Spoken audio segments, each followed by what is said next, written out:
Design সেন্টারের কাজটা হচ্ছে আপনার ধরেন আপনি একটা নতুন পেজে গেছেন, নতুন অটোক্যাডে নতুন পেজে এসে আপনার হচ্ছে নতুন একটা ড্রয়িং আমি এখান থেকে সাপোজ এই ড্রয়িংটা কপি করে এখানে পেস্ট করে দিলাম। দেন হচ্ছে আপনার এখানে dimension, style, layer set up করা ইত্যাদি ইত্যাদি হচ্ছে যে সেটিং, পেজ সেট আপ করা, এগুলো কাজ আছে তাই না? তো এগুলো কাজে আমি সময় ইউজ না করে আমি এডিসি কমান্ডটা ইউজ করে এক মুহূর্তের মধ্যে আমি আমাদের পূর্বের ফর্মুলা অনুযায়ী আমি কাজ করতে পারবি।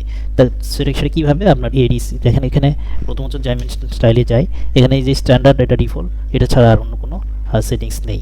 তা আমি হচ্ছে যে তারপর হচ্ছে ইউনিট সেট আপটাও এখানে নেই আর কি, আর্কিটেকচারাল এখানে মেনশন করে দিতে হবে। ওকে, দেন হচ্ছে ডাইমেনশন স্টাইলে এসে আপনি নতুন নতুন নিউয়ে গেলে আপনার একটু সময় যাবে, আবার হচ্ছে লেয়ারগুলো হচ্ছে সেট আপ করতে হচ্ছে।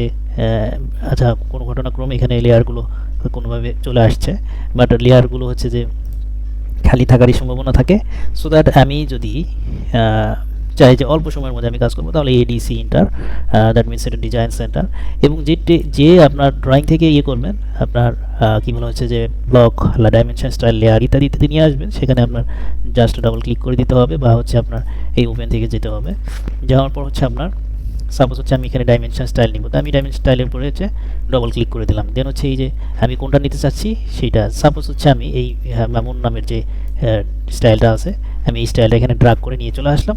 এখন দেখেন আমি এটা ক্লোজ করে দিই এবং ডাইমেনশন স্টাইলে আসি, দেখেন এই নামের স্টাইলটা আমার চলে আসছে এবং এটাকে সেট কারেন্ট করে দিয়ে আমি কাজ করতে পারবো এখন।